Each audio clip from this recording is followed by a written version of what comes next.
ಫ್ಯಾಕ್ಟ್ರಿನ ಮಾಡ್ಕೊಳ್ಬೇಕು ಅಂತೇಳಿ ನಾನು ಬಂದಿದ್ದೀನಿ. ಬಂಧುಗಳೇ, ಇತ್ತೀಚೆಗೆ 18/7/24 ನಮ್ಮ ಮಂಡ್ಯ ಶಾಸಕರಾದಂಥ ಶ್ರೀ ರವಿಕುಮಾರ್ ಗಣಿಗಾರ್ ಅವರು ಮಂಡ್ಯದಲ್ಲಿ 500 ಕೋಟಿ ವೆಚ್ಚದಲ್ಲಿ ಒಂದು ಹೊಸ ಸಕ್ಕರೆ ಕಾರ್ಖಾನೆಯನ್ನು ನಿರ್ಮಾಣ ಮಾಡ್ತೀವಿ ಅಂತ ಹೇಳಿ ಒಂದು ಸುದ್ದಿಯನ್ನ ಈ ಪತ್ರಿಕಾಗೋಷ್ಠಿಯಲ್ಲಿ ಅವರು ಹೇಳಿದ್ದಾರೆ. ಇದ್ರ ಬಗ್ಗೆ ನಾನಾದ್ರೂ ಏನ್ ಹೇಳಕ್ಕೆ ಇಷ್ಟಪಡ್ತಿದ್ದೀನಿ ಅಂತಂದ್ರೆ, ಶಾಸಕರು ಮಂಡ್ಯಕ್ಕೆ ಶುಗರ್ ಫ್ಯಾಕ್ಟರಿ ತರುವುದನ್ನ ಯಾರು ವಿರೋಧಿಸುವುದಿಲ್ಲ. ತುಂಬಾ ಸಂತೋಷದಿಂದ ನಾವೆಲ್ಲ ಅದನ್ನ ಸ್ವಾಗತ ಮಾಡ್ತೀವಿ. ಆದ್ರೆ ಈಗಿರ್ತಕ್ಕಂಥ ಶುಗರ್ ಫ್ಯಾಕ್ಟರಿಯನ್ನ ಏನ್ ಮಾಡ್ತಾರೆ, ಅದೇ ಜಾಗದಲ್ಲಿ ಮಾಡೋಕ್ಕೆ ಏನು ಪ್ರಾಬ್ಲಮ್ ಇದೆ, ಏನು ತೊಂದರೆ ಇದೆ, ಬೇರೆ ಸ್ಥಳಾವಕಾಶ ಇವ್ರಿಗೆ ಯಾಕೆ ಬೇಕು? ಈ ಶುಗರ್ ಫ್ಯಾಕ್ಟರಿ ಇರೋ ಜಾಗದಲ್ಲಿ ಅವ್ರು ಒಳಗೋಗಿ ನೋಡ್ಲಿ, ಶುಗರ್ ಫ್ಯಾಕ್ಟರಿನ ಒಳಗೋಗಿ ನೋಡಿದ್ರೆ ಅವ್ರಿಗೆ ಜಾಗ ಎಷ್ಟದ ಏನು ಅಂತ ಗೊತ್ತಾಗುತ್ತೆ.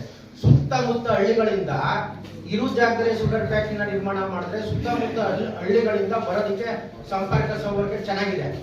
ಇವರು ಇಲ್ಲೋ ಬೇರೆ ಕಡೆ ಮಾಡಿದ್ರೆ ಯಾವುದೋ ಒಂದು ಕಡೆಗೆ ರೈತರು ಕಬ್ಬು ಸರಬರಾಜು ಮಾಡೋದಕ್ಕೆ ತೊಂದರೆ ಆಗ್ತದೆ. ಯಾಕೆ ಅಂತಂದ್ರೆ ಸಾಮಾನ್ಯವಾಗಿ ಈ ಭಾಗದ ರೈತರೇ ಜಾಸ್ತಿ, ಈ ಕಡೆಗೆಲ್ಲ ಒಣಗಾಡಿರೋದ್ರಿಂದ ಈ ಕಡೆಗೆ ಜಾಸ್ತಿ ಕಬ್ಬು ಬೆಳೆಯುವಂತ ಪ್ರದೇಶ. ಆದ್ರಿಂದ ಇವರು ಫ್ಯಾಕ್ಟ್ರಿ ಒಳಗೆ ಹೋಗಿ ಇವ್ರಿಗೆ ಆ ಮಿಷಿನರಿಗಳು ಕೆಲಸ ಮಾಡ್ತಾ ಇಲ್ಲ ಅಂತ ಹೇಳಿದ್ರೆ ಆ ಶುಗರ್ ಫ್ಯಾಕ್ಟರಿಯ ಈಗಿರ್ತಕ್ಕಂಥ ಮಿಷಿನರಿ ಚೇಂಜ್ ಮಾಡಿ ಬೇರೆ ಒಂದು ಮಿಷಿನರಿ, ಹೊಸ ತಂತ್ರಜ್ಞಾನದ ಮಿಷಿನರಿನ ಹಾಕಿ ಇವರು ಶುಗರ್ ಫ್ಯಾಕ್ಟರಿನ ಓಪನ್ ಮಾಡಬಹುದು. ಅದು ಬಿಟ್ಟು ಇವರು ಅಲ್ಲಿ ಒಂದು ಮಾಹಿತಿ ತಂತ್ರಜ್ಞಾನ, ಒಂದು ಸಾಫ್ಟ್ವೇರ್ ಕಂಪ್ನಿಯನ್ನ ಅಥವಾ ಪಾರ್ಕ್ ನ ಮಾಡ್ತೀನಿ ಅಂತ ಎಷ್ಟೊಂದು ಬಾರಿಸ ಅಂತ ಹೇಳಿದ್ರೆ, ಈ ಹಿಂದೆ ತಮ್ಗೆಲ್ಲ ಗೊತ್ತಿಲ್ಲ 2006ರಲ್ಲಿ ಇಡೀ ಏಷ್ಯಾ ಖಂಡದಲ್ಲಿಯ 2ನೆಯ ಫ್ಯಾಕ್ಟರಿ ಎಂದು ಹೆಗ್ಗಳಿಕೆಯನ್ನು ಗಳಿಸಿದಂತ ಮೈಸೂರು ಅಸಿಟೇಟ್ ಕೆಮಿಕಲ್ ಫ್ಯಾಕ್ಟರಿಯನ್ನ 2006ರಲ್ಲಿ ರಹಸ್ಯವಾಗಿ SM ಶುಗರ್, ಕೊಪ್ಪದ SM ಶುಗರ್ ಕಂಪನಿಗೆ 15,20,00,000ಕ್ಕೆ ಮಾರಾಟ ಮಾಡಿರ್ತಾರೆ. ಒಳ ಒಪ್ಪಂದದಲ್ಲಿ ಹರಾಜು ಪ್ರಕ್ರಿಯೆಯನ್ನು ಸೃಷ್ಟಿಸಿ ಇವರು ಮಾನ್ಯ ಘನ ಉಚ್ಚ ನ್ಯಾಯಾಲಯಕ್ಕೂ ಕೂಡ ದಿಕ್ಕು ತಪ್ಪಿಸಿರ್ತಾರೆ.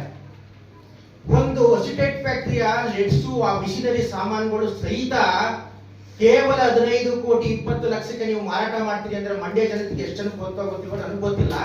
ಆದ್ರೆ ಆಗ್ಲೂ ಕೂಡ ನಮ್ಮ ಸಂಘಟನೆಗಳೆಲ್ಲ ಇತ್ತು, ಅದನ್ನ ಯಾಕೆ ತಡೀಲಿಲ್ಲ, ಅದ್ರ ಬಗ್ಗೆ ಯಾಕೆ ಅವರು ಅದ್ರ ಬಗ್ಗೆ ಗಮನ ಹರಿಸ್ತಿಲ್ಲ ಅನ್ನೋದು ನನಗಂತೂ ಗೊತ್ತಾಗ್ತಾ ಇಲ್ಲ. ನೋಡಿ, ಎಷ್ಟು ಇದೊಂದು ನಾವು ನಮ್ಮ ಮಂಡ್ಯದಲ್ಲಿ 2 ಕಣ್ಣಿದ್ದಾಗಿದ್ದ ಈ ಫ್ಯಾಕ್ಟ್ರಿ, ಒಂದು ಅಸ್ಟೇಟ್ ಫ್ಯಾಕ್ಟ್ರಿ, ಒಂದು ಶುಗರ್ ಫ್ಯಾಕ್ಟ್ರಿ. ಈಗ ಒಂದಂತೂ ಕಳ್ಕೊಬಿಟ್ಟಿದೀವಿ. ಇದು ರೋಗಗ್ರಸ್ತವಾಗದೆ ಈ ಕಣ್ಣಿಗೆ ಔಷಧಿ ಹಾಕ್ಬೇಕು. ಈಗ ಹೊಸದಾಗೆ ಕಂಡಕ್ಟ್ ಹಾಕ್ತೀನಿ ಅಂತ ಬಂದಿದ್ದಾರೆ ಶಾಸಕರು, ಒಳ್ಳೇದು ಆಗ್ಲಿ.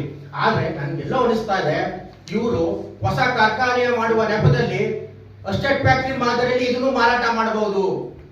ಅದರಿಂದ ಇವ್ರು ಫ್ಯಾಕ್ಟರಿ ಮಾಡೋದಾದ್ರೆ ಪಾರದರ್ಶಕವಾಗಿ ಜನಾಭಿಪ್ರಾಯನ ಸಂಗ್ರಹಿಸಿ ಸರ್ವ ಪಕ್ಷಗಳ ಸಭೆ ಕರೆದು ಅಲ್ಲಿ ಜನರ ಅಭಿಪ್ರಾಯಗಳನ್ನ ಸಂಗ್ರಹಿಸಿ ಇವರು ಹೊಸ ಒಂದು ಶುಗರ್ ಕಾರ್ಖಾನೆ ಓಪನ್ ಮಾಡಬೇಕೆ ಹೊರತು ಇವರು ಸುಮ್ಮನೆ ಬಾಲಿಸ ಹೇಳಿಕೆಗಳನ್ನು ಕೊಡ್ತಾ. ಮತ್ತೆ ಇನ್ನೊಂದು ನಮ್ಗೆ ಅನುಮಾನ ಏನು ಅಂತಂದ್ರೆ, ಈಗ ಲೋಕಸಭಾ ಚುನಾವಣೆ ಬರ್ತಾ ಇದೆ. ಎಲ್ಲಿ ಈ ಚುನಾವಣೆಯ ನೆಪದಲ್ಲಿ ಇವರು ಎಲ್ಲರನ್ನೂ ಮತದಾರರನ್ನ ಒಂದು ಸೆಳೆಯುವ ತಂತ್ರ ಇರ್ಬೋದು. ಇದು ನನ್ಗೆ ಯಾಕೋ 500 ಕೋಟಿ ತರ್ತೀನಿ ಅಂತಂದ್ರೆ ಇದು ಸಾಮಾನ್ಯ ಮಾತಲ್ಲ.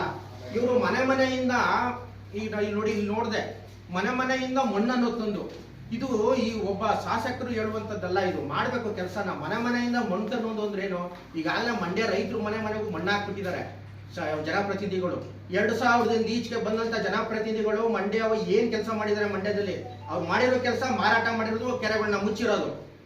ಎಷ್ಟು ಯಾವ ಜನ ಏನು ಅಂತ ಗೊತ್ತಾಗ್ತಾ ಇಲ್ಲ ಜನಗಳಿಗೆ, ಅವೇರ್ನೆಸ್ ಇಲ್ವೋ. ಆದ್ರೆ ಎಲ್ಲಾ ಪತ್ರಿಕೆಗಳು ಮಂಡ್ಯ ಜನ ಪ್ರಬುದ್ಧರು, ಬುದ್ಧಿವಂತರು ಅಂತಾರೆ. ಇವೆರಡು ಹೆಂಗ್ ಹೋಯ್ತು ನಮ್ಮ ಮಂಡ್ಯದಿಂದ? ಎಂತ ಅಮೂಲ್ಯವಾದ ಆಸ್ತಿಗಳಿವೆ, ಅದನ್ನ ಯಾರು ಪ್ರಶ್ನೆ ಮಾಡಲ್ಲ. ಮನೆಯಿಂದ ಮಣ್ಣು ತರೋ ಬದಲು ಸರ್ಕಾರದಿಂದ ಒಂದನ್ನ ತರಲಿ, ಸರ್ಕಾರದಿಂದ ಒಂದನ್ನ ತಂದು ಫ್ಯಾಕ್ಟ್ರಿ ಪ್ರಾರಂಭಿಸ್ಲಿ, ನಂತರ ಮನೆಯಿಂದ ಕಳಸ ತಗೊಂಡೋಗ್ಲಿ, ಪೂಜೆ ಮಾಡ್ಲಿ ಆ ಫ್ಯಾಕ್ಟ್ರಿಗೆ. ಅದು ಬಿಟ್ಟು ಈ ರೀತಿ ಹೇಳಿರ್ತಕ್ಕಂಥದ್ದು ಶಾಸಕರು ಸ್ವಲ್ಪ ಯೋಚನೆ ಮಾಡಿ ಮಾತಾಡಬೇಕು ಶಾಸಕರು ಅಂತ ಹೇಳ್ತಾ, ಜೊತೆಗೆ ಇನ್ನೂ ಒಂದು ಪ್ರಮುಖವಾದ ವಿಷಯ ಏನು ಅಂತಂದ್ರೆ, ಇವ್ರಿಗೆ ಈಗಿರ್ತಕ್ಕಂಥ ಶುಗರ್ ಫ್ಯಾಕ್ಟ್ರಿ ಜಾಗ ಏನಾದ್ರು ಸಾಲಿಲ್ಲ ಅಂತ ಹೇಳಿದ್ರೆ ಈಗೇನು 2006ರಲ್ಲಿ 15 ಕೋಟಿ 20 ಲಕ್ಷಕ್ಕೆ ಚಿನ್ನಮಸ್ತ ಕಂಪ್ನಿಗೆ ಮಾರಾಟ ಮಾಡಿ ಇವತ್ತು ಏನು ಆ ಜಾಗದಲ್ಲಿ ಕಾವೇರಿ ಸಿರಿ ಅಂತೇಳಿ ನಮ್ಮ ಪೂರ್ವಿಕರ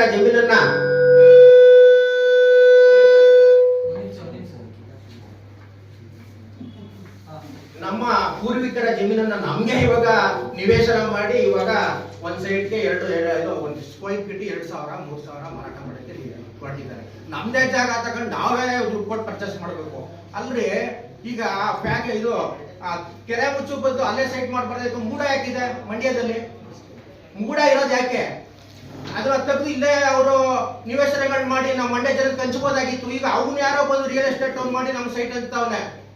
ನಮ್ಗೆ ಜಾಗದ ಅವಶ್ಯಕತೆ ಇಲ್ವಾ? ಇವತ್ತು ನೋಡಿ, ಇವತ್ತು ತಿಂಗಳದು ಕಾಲೋನಿ ನಾವು ಬಿಡ್ಸ್ಕೊಕ್ ಆಗ್ತಾ ಇಲ್ಲ. ಇನ್ನು ಆಸ್ಪತ್ರೆಗೆ ನೀವು ಆಸ್ಪತ್ರೆಗೆ ಹೋಗಿ ಭೇಟಿ ಕೊಟ್ಟು ನೋಡಿ ಎಷ್ಟೊಂದು ಅಲ್ಲಿ ಅಧ್ವಾನ ಆಗಿದೆ ಅಂದ್ರೆ. ಇನ್ನು ಕ್ಯಾನ್ಸರ್ ಆಸ್ಪತ್ರೆ ಉದ್ಘಾಟನೆ ಆಗಿಲ್ಲ. ಎಂತ ಸ್ಥಳದ ಅಭಾವ ನಮ್ಗೆ ಕಾಣ್ತಾ ಇದೆ ಮಂಡ್ಯದಲ್ಲಿ.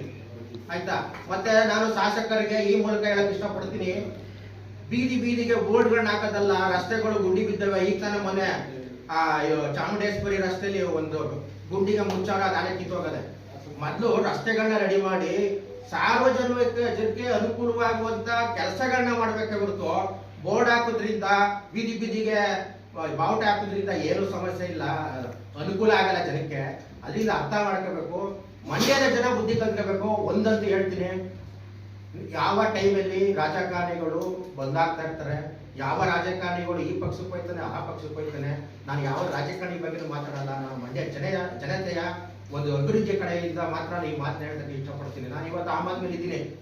ನಾನು ಆಮ್ ಆದ್ಮೇಲೆ ಇದ್ದು ಶಾಸಕನಾಗ್ಬಿಟ್ಟು ಶಾಸಕನಾಗಿ ಅಧಿಕಾರ ಪಡ್ಕೊಂಡು ಏನೋ ಒಂದು ಮೆರಿಬೇಕು ಅನ್ನೋ ಆಸೆ ನನಗಂತೂ ಇಲ್ಲ. ಅದು ಸತ್ಯವಾಗಿ ಹೇಳ್ತೀನಿ. ಇವತ್ತು ಶನಿವಾರ, ಅರ್ಥ ಮಾಡ್ಕೊಳ್ಳಿ.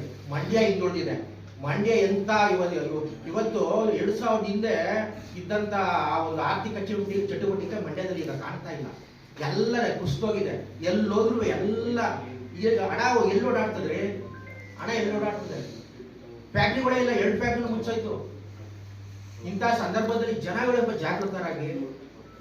ಜಾಗೃತರಾಗಿ ಇಂಥವುಗಳೆಲ್ಲ ಸ್ವಲ್ಪ ಗಮನ ಹರಿಸಬೇಕು. ಶಾಸಕರು ಕೂಡ ಮತ್ತೊಮ್ಮೆ ಯೋಚನೆ ಮಾಡಬೇಕು. ಯಾವುದೇ ಕಾರಣಕ್ಕೂ ಈಗಿರ್ತಕ್ಕಂಥ ಸ್ಥಳವನ್ನ ಬಿಟ್ಟು ಬೇರೆ ಕಡೆ ಶುಗರ್ ಫ್ಯಾಕ್ಟ್ರಿ ಮಾಡೋದಕ್ಕೆ ಪ್ರಯತ್ನ ಪಡಬೇಡಿ. ನೀವು ಬನ್ನಿ ಒಳಗಡೆ ನೋಡಿ. ನಾನು ಯಾಕೆ ಇದನ್ನ ಹೇಳ್ತೀನಿ ಅಂದ್ರೆ, ನಾನು ಈಗ ಶುಗರ್ ಫ್ಯಾಕ್ಟ್ರಿ ಓಪನ್ ಮಾಡ್ಬೇಕಾದ್ರೆ ಒಳಗೆ ಹೋಗಿ ಸ್ವಚ್ಛ ಮಾಡಿದ್ದೀನಿ.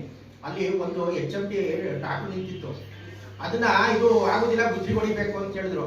ನಾನು ಹೊರಗಡೆಯಿಂದ ಒಬ್ಬ ಮೆಕ್ಯಾನಿಕ್ನ ಕರ್ಕೊಂಡು ಹೋಗ್ಬಿಟ್ಟು ಬರೀ ಬ್ಯಾಟ್ರಿ ಚೇಂಜ್ ಮಾಡಿದ್ರೆ ಆರಾಮಾಗಿ ಸ್ಟಾರ್ಟ್ ಆಯ್ತದು HMT ಟ್ರಾಕ್ಟರ್. ಅಂದ್ರೆ ಅಲ್ಲಿ ಇನ್ನೂ ಕೆಲವು ಒಳ್ಳೆ ಮಿಷನರಿ ಅವೆ.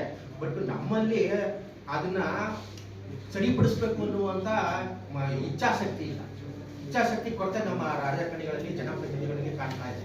ಈ ಮೂಲಕ ಇಷ್ಟು ಹೇಳ್ತಾ, ಮತ್ತೆ ಮುಂಬರುವ ಲೋಕಸಭಾ ಚುನಾವಣೆಯಲ್ಲಿ ನಮ್ಮ ಪಕ್ಷದ ವತಿಯಿಂದ ಈ ಸುರೇಶನ್ ಅವರು ಕೇರ್ಪಟ್ಟೆ ಅವ್ರನ್ನ ನಾವು ಕಣಕ್ಕಿಳಿಸ್ತಾ ಇದ್ದೀವಿ.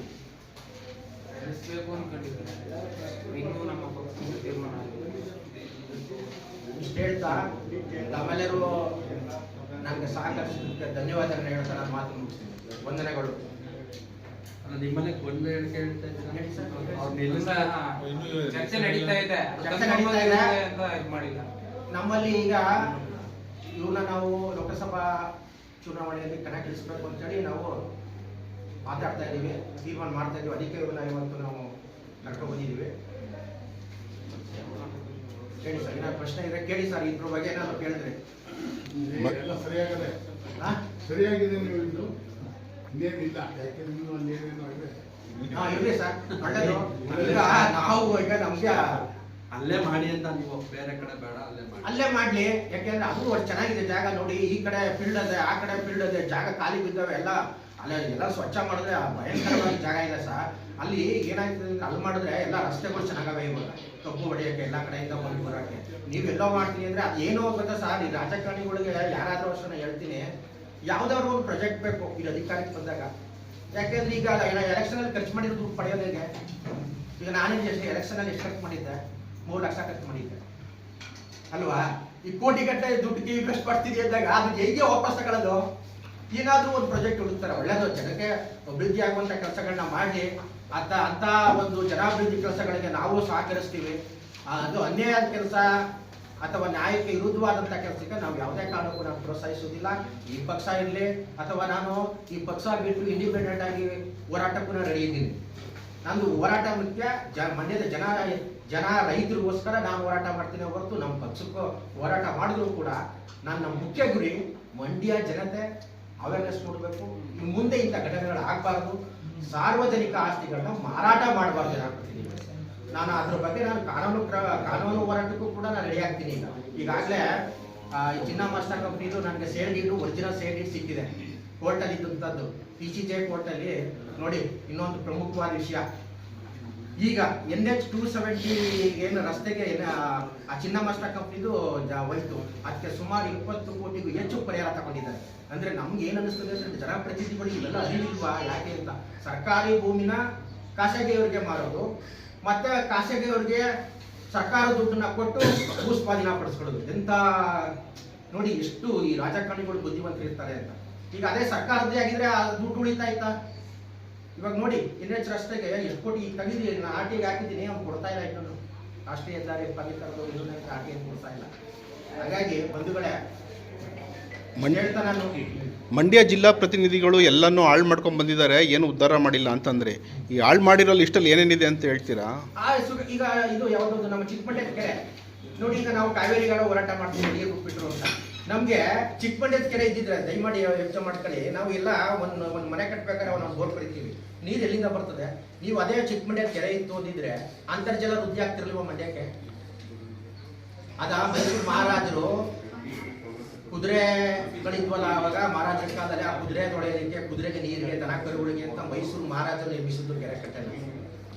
ನನಗೆ ಯಾರೋ ಒಬ್ಬ ಸಾರ್ವಜನಿಕ ಹೇಳಿದ ಪ್ರಕಾರ ಅಂದಿನ ಒಬ್ಬ ರಾಜಕಾರಣಿ DC ಅವ್ರಿಗೆ ಅವ್ರಿಗೂ ಹೇಳಿದ್ದೀನಿ ಇವ್ರಿಗೂ ಹೇಳಿದ್ದೀನಿ ನೀ ಸೈನ್ ಹಾಕಪ್ಪ ಅಂತೇಳಿ ಬಲವಂತಾಗಿ ಸೈನ್ ಹಾಕ್ಸಿ ಅದಕ್ಕೆ ಅಪ್ರೂವಲ್ ತಗೊಂಡ್ರು ಅಂತ ಜನ ಮಾತಾಡ್ತಾರೆ. ಅದು ನನಗಂತೂ ದಾಖಲೆ ಇಲ್ಲ, ದಾಖಲೆಯಿಂದ ನಾವು ಮಾತಾಡಕ್ಕೂ ಆಗೋದಿಲ್ಲ. ಹೇಳಿ ಸರ್. ಸಾಫ್ಟ್ವೇರ್ ಪಾರ್ಕ್ ಬೇಡ ಅಂತ ಹೇಳ್ತೀರಾ? ಖಂಡಿತ ಬರಲಿ, ಸಾಫ್ಟ್ವೇರ್ ಕಂಪ್ನಿ ಬರಲಿ. ಬಟ್ ಅದಕ್ಕೆ ಅಸ್ಟೇಟ್ ಫ್ಯಾಕ್ಟ್ರಿ ಜಾಗ ಇದೆಲ್ಲ 115 ಎಕರೆ, ಅದನ್ನ ಸುಪ್ರೀಂ ಕೋರ್ಟ್ ಒಂದು ಅಪ್ರಿಸಿಯೇಷನ್ ಕೊಟ್ಟು ಪಡಿಬಹುದು ವಾಪಸ್ಸು. ಅಂದ್ರೆ ವರ್ಷಕ್ಕೆ 10% ಅಪ್ರಿಸಿಯೇಷನ್ ಕೊಟ್ಟು ಅದನ್ನ ಭೂಸ್ವಾಧೀನ ಪಡಿಸ್ಕೊಳ್ಳಿ ಸ್ವಾಮಿ. ಬಡ ಬಗ್ಗು ಜಮೀನುಗಳನ್ನ ಸಾರ್ವಜನಿಕ ಉದ್ದೇಶಕ್ಕೆ ಭೂಸ್ವಾಧೀನ ಪಡಿಸ್ಕೊತೀರಾ? ಚಿನ್ನಮಸ್ತ ಕಂಪ್ನಿದ ನೀವೇ ಮಾರಿದ್ದೀರಿ, ನಮ್ದೇ ಜಾಗ ಅದು. ಅದು ಇನ್ನೊಂದೇನು ಅಂದ್ರೆ ಮೂಲತಃ ಅದು ಶುಗರ್ ಫ್ಯಾಕ್ಟ್ರಿ ಜಾಗ. ಏನು ಇವಾಗ ಅಸ್ಟೇಟ್ ಫ್ಯಾಕ್ಟ್ರಿ ಇದು ಮಾರಾಟ ಮಾಡಿದಾರೋ ಅದು ಮೂಲತಃ ಶುಗರ್ ಫ್ಯಾಕ್ಟ್ರಿಗೆ ಸೇರಿರ್ತಕ್ಕಂಥ ಜಾಗ. ಸಾತ್ನೂರಿಗೆ ಶಿಫ್ಟ್ ಆಗೋದು ಬೇಡ ಅಂತ ಹೇಳ್ತೀರಾ? ಸಾತ್ನೂರು ಶಿಫ್ಟ್ ಅದೇನು ಸ್ವಾಮಿ? ಇದೇನೇ ಮಾಡ್ತೀರಿ? ನೀರಾವರಿ ಜಾಗ ವಶಪಡಿಸ್ಕೊಳ್ತಾರೆ, ಪುನಃ ರೈತರು ಭೂಮಿ ವಶಪಡಿಸ್ಕೊಳ್ತಾರೆ ಸ್ವಾಮಿ. ದುಡ್ಡ ಕೊಟ್ಕೋಬಹುದು.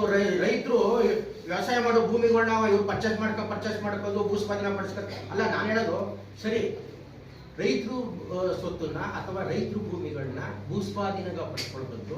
ಚಿನ್ನಮಸ್ತ ಕಂಪ್ನಿಯಿಂದ ಪಡಿಸ್ಕೊಳ್ಳಿ. ನೀವೇ ತಾನೇ ಮಾರಾಟ ಮಾಡಿರೋದು 15 ಕೋಟಿ 20 ಲಕ್ಷಕ್ಕೆ. ಇವಾಗ ನೀವು ಅದೆಷ್ಟು ಕೊಟ್ಬಿಟ್ಟು ತಕೊಂಡು ನಮ್ಗೆ ಫ್ಯಾಕ್ಟ್ರಿ ನಿರ್ಮಿಸಿ. ಅಲ್ಲಿ 114 ಎಕರೆ ಸ್ವಾಮಿ. ನಿಮ್ಗೆ ಸೇಲ್ ಇಡ್ಬೇಕಾದ್ರೆ ನಾನು ತಲುಪಿಸ್ತೀನಿ. ಯಾರ್ಯಾರು ಬೇಕು ಅಂದ್ರೆ ಸೇಲ್ ಇಟ್ಟು ಕೊಡ್ತೀನಿ ನಿಮ್ಗೆ. ಅದನ್ನ ನಾನೇ ಲಾಯರ್ ಅದಕ್ಕೆ PCJ ಕೋರ್ಟಲ್ಲಿ. ನನ್ನ ಇವತ್ತು ಕಾಡ್ತಾ ಇರೋ ಪ್ರಶ್ನೆ ಅಂದ್ರೆ, ಅವತ್ತು ರೈತ ಸಂಘಗಳು 1980ರಿಂದ ರೈತ ಸಂಘಟನೆಗಳು ಬಲಿಷ್ಠವಾಗಿದ್ದು, ಇಷ್ಟ ಸಂಘಟನೆಗಳು ಇದ್ದು ಈ 2 ಆಸ್ತಿಗಳು ಹೆಂಗ್ ಹೋಯ್ತು ಅನ್ನೋದು ನಾನು ಇವತ್ತು ನನಗೆ ಕಾಡ್ತಾ ಇರೋದು, ಹಗಲು ರಾತ್ರಿ ಕಾಡ್ತಾ ಇದೆ. ನಮ್ಮ ಮಂಡ್ಯಕ್ಕೆ ಒಂದು ತುಂಬಕ್ಕಾಗ್ತದ? ಈ ನಷ್ಟನ ಯಾರಿದಾರ ತುಂಬಕ್ಕಾಗುತ್ತಾ? ಹೇಳಿ ಸರ್. ಇನ್ ಮುಂದೆನೂ ಈ ತರ ಆಗ್ಬಹುದು. ಅದಕ್ಕೆ ಮುಂದೆ ಈ ರೀತಿ ಆಗದಂಗೆ ಜನ ಎಚ್ಚರಿಕೆ ತಗೊಳ್ಳಿ.